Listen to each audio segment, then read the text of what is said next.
जज ने कहा तुम्हारा नाम रघुनाथ है? भगवान बोले जी मेरा नाम रघुनाथ है। जज ने कहा कि रुपया का लेन देन हुआ तो वहां तुम थे? जज तुम करके बोल रहा है। ऐसे ऐसे गरीब लोग कितने लोग आते हैं तो जज आप नहीं कहेगा, रौरो नहीं कहेगा, जी नहीं कहेगा, जज कह रहा है आओ सामने खड़े हो जाओ। अरे एक बार जज नहीं कहा कि आके कुर्सी पर बैठ जाओ। गरीब आदमी का कोई जगह कहां है महाराज? गरीब लोगों का सहारा कौन देने वाला है? अगर देंगे तो परमात्मा देंगे। ये कलिकाल में गरीब को कौन पूछने वाला है? भगवान को एक बार नहीं जज कह रहा है कि तुम कुर्सी पर बैठ जाओ। गवाही देने आए हो तो तुमसे प्रेम से बात करें। जज ने कहा तुम्हारा नाम रघुनाथ है? भगवान कहे कि जी मेरा नाम रघुनाथ है। जज ने कहा कि रुपया का लेन देन हुआ तो वहां तुम थे? भगवान कहे हाँ वही हम थे। जज ने कहा कागज तो बता रहा है कि पैसा जमा नहीं है। अंतर्ध्यानी भगवान से क्या छिपा हुआ है? परमात्मा ने कहा साहब तीसरे नंबर की अलमारी इसके घर पर है सेठ के, और ऊपर रजिस्टर रखा गया है। 4 गो सिपाही भेज करके रजिस्टर मंगवाया जाए। 4 गो सिपाही गए और रजिस्टर को लेकर आए। रजिस्टर में पैसा बेबाक था, पैसा जमा था।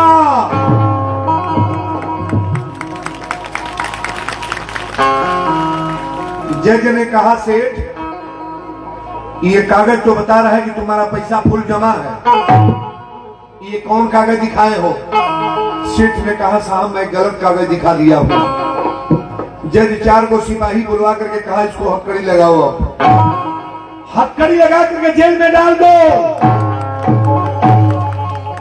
सेठ को जेल में डाल दिया गया। कथा तो अब होने जा रही है, गौर से सुनना। अपने चेम्बर में जज गया और चेम्बर में जाकर के कहा कि केवट को बुला ले आओ। भोला को ले आओ। भोला को बुलाओ। सिपाही गया कि कहा कि ऐ भोला। भोला कहा कि क्या बात है? तो चलो चेम्बर में जज साहब बुला रहे हैं।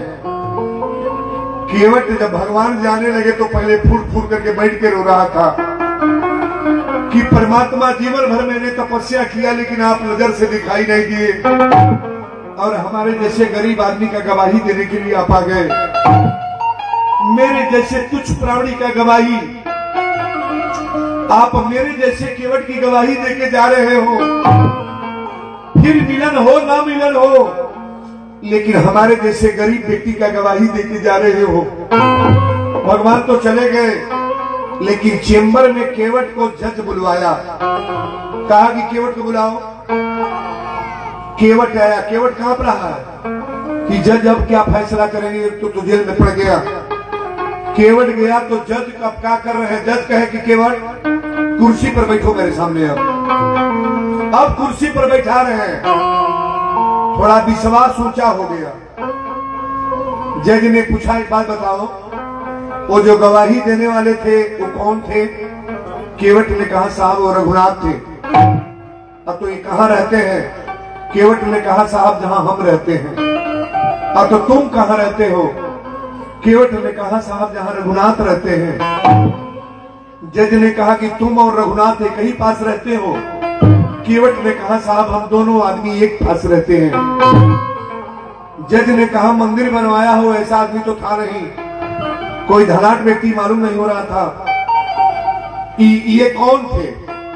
जज को अब यह सुबह हो रहा है। जज के सामने दिमाग बदल गया। जज ने कहा कि ये कौन थे, सही बताओ। केवट कहा साहब बड़े लोगों को समझाना बड़ा मुश्किल हो जाता है। अरे वो मंदिर बनवाने वाले नहीं थे, गांव में घूमने वाले रघुनाथ नहीं थे।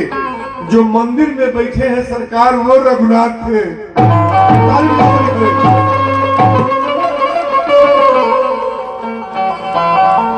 जो मंदिर में परमात्मा बैठे हैं वो थे। जज ने कहा एक बार और बताओ,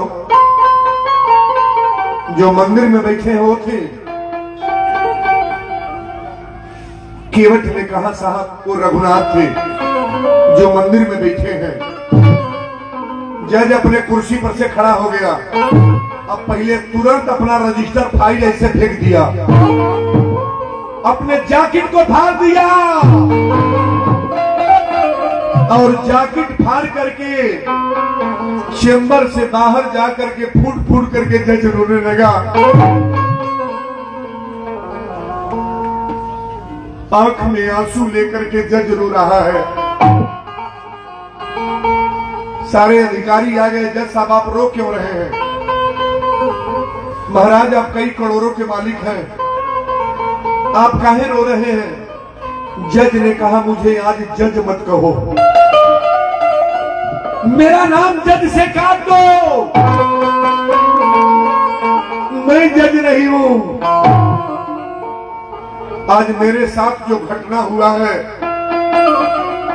मैं किससे अपना दिल खोल करके बताऊं? लोगों ने पूछा आप रो क्यों रहे हो? तो जज रो करके कहने लगा क्या? अरे सुख सारद नारद शेष गणेश सहु, सुख सारद नारद शेष गणेश सहु, के नहीं ध्यान में आते रहे। सो आज विनीत अदालत में, सो आज विनीत अदालत में केवटा के गवाह कहाते रहे। लोगों ने कहा आप रो क्यों रहे हैं?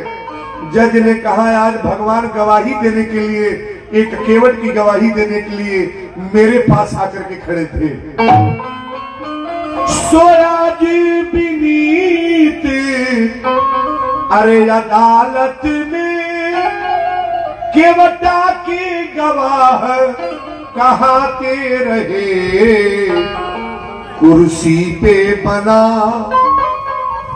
मैं इसलिए रो रहा हूं कि जिनके दरबार में सबको जाना है, आज मैं कुर्सी पर बैठ करके जज बना था। मैं जज बन करके भगवान से गवाही ले रहा था, मैं परमात्मा से गवाही ले रहा था और कुर्सी पर मैं अधिकारी बना था। सोया जी विनीत अरे अदालत में केवटा की गवाह कहाते रहे। कुर्सी पे बना जज बैठा रहा, कुर्सी पे बना जज बैठा रहा। रघुनाथ खड़े समझाते रहे।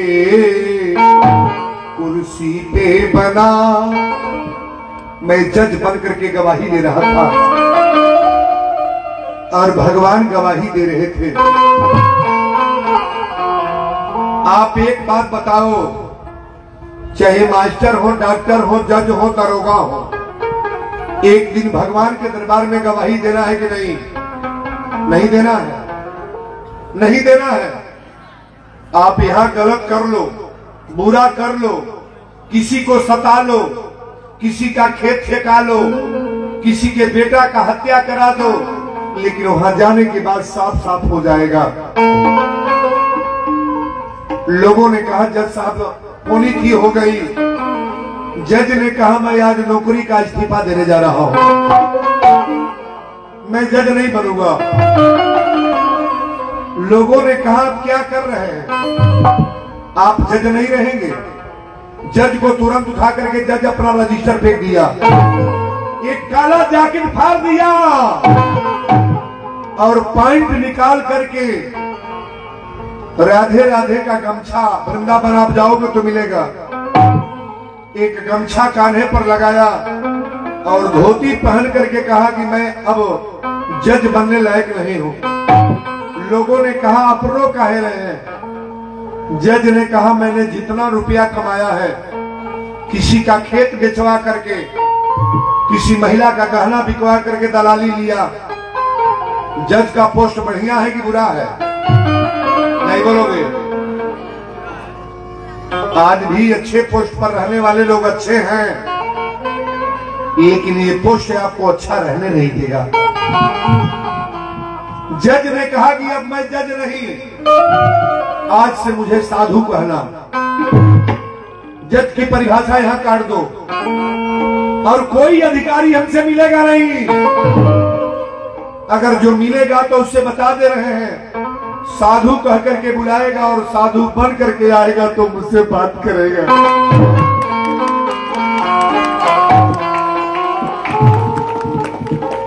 लोगों ने कहा जज साहब ये क्या कह रहे हैं?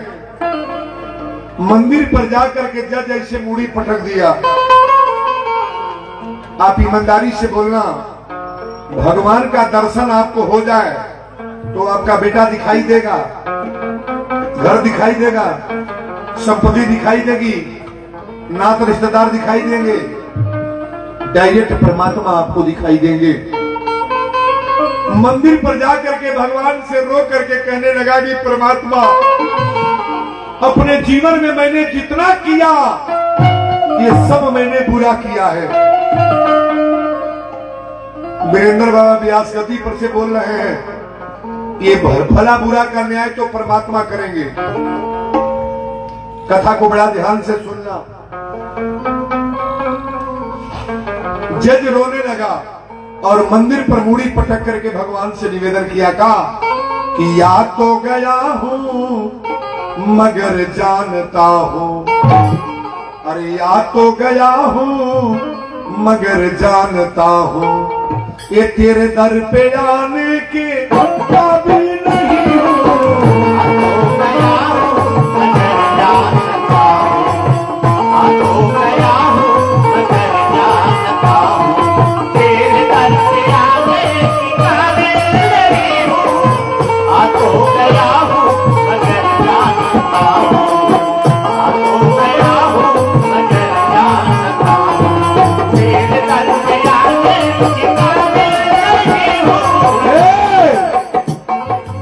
तेरी मेहरबानी का है बोझ इतना, तेरी मेहरबानी का है बोझ इतना, जिसे मैं उठाने के काबिल नहीं हूँ।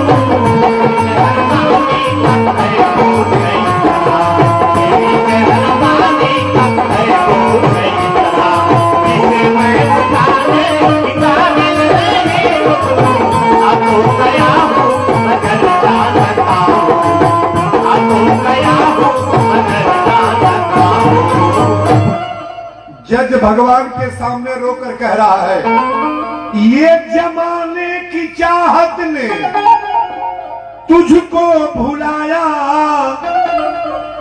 तेरा नाम मेरी जुबा पे न आया। ज्यादा नोट रुपया कमाने वाले लोगों के मुंह पर भगवान का नाम नहीं आएगा। गौर करना, जो ज्यादा रुपया कमाते हैं ना, ज्यादा नोट, परमात्मा कभी यादें नहीं आएंगे। वो तो रुपया करने के चक्कर में मर रहा है। ये जमाने की चाहत ने तुझको भुलाया, तेरा नाम मेरी जुबा पे न आया। अरे खतावार हूं मैं, गुनहगार हूं मैं, खतावार हूं मैं, गुनहगार हूं। ये चेहरा दिखाने के काबिल नहीं हूं।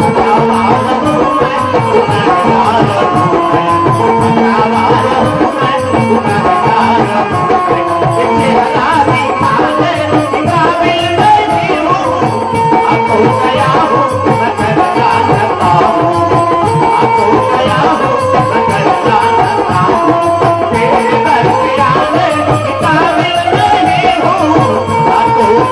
हूं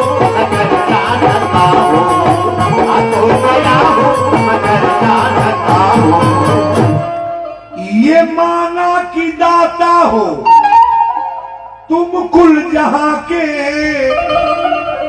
मगर कैसे दामन मैं फैलाऊं आके। आखिरी लाइन जज ने कहा, जो अब तक दिया है वही कम नहीं है, जो अब तक दिया है वही कम नहीं है। ये कर्जा चुका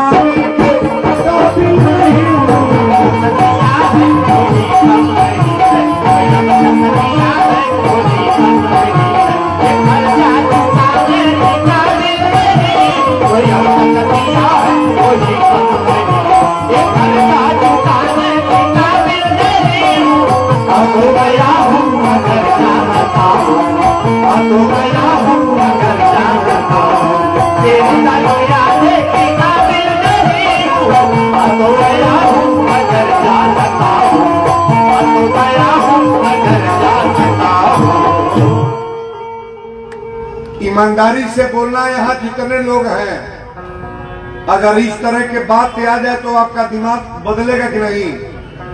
नहीं बदलेगा? नहीं बदलेगा? अच्छा, तो किनका किनका दिमाग बदल सकता है? थोड़ा हाथ उठाना, सभी लोग उठा लो, ताली बजाओ बढ़िया रे। आ तो गया हूं मगर जानता हूं तेरे दर पे आने के काबिल नहीं हूं। एक बात और बताइएगा, सही बोलने वाला आदमी कभी दबेगा? भगवान के सामने डायरेक्ट बोलेगा, इजलास में डायरेक्ट बोलेगा, सिपाही के सामने डायरेक्ट बोलेगा, और गांव में भी छतिया तान के बोलेगा। रातों दिन जो झूठ बोल रहा है, चोरी कर रहा है, वो चोरी कितना छिपाएगा? वो इतना बढ़िया बोलेगा तो पकड़ लिया जाएगा कि नहीं? नहीं पकड़ा जाएगा। कथा बड़ा भाव से सुनिएगा। अच्छा, जज ने कहा आप साधु बनेंगे, साधु, आज साधु बन के रहेंगे। अब जज की नौकरी का इस्तीफा दे रहे हैं। कथा भी चलेगी 40 मिनट। एक निवेदन और, आप जितने लोग हैं शांति बना करके हाथ जोड़ के यो निवेदन बा, रुपया मत दे, पैसा मत दे, कुछ न दी, लेकिन सबके गोड़ पकड़तनी पंडाल से कोई बाहर नहीं जाएगा। आज कथा केकरा केकरा बढ़िया लगा बतन हाथ उठाइएगा, सभी लोग उठा लें, ताली बजा बढ़िया रे। बीच में 1 मिनट का ब्रेक।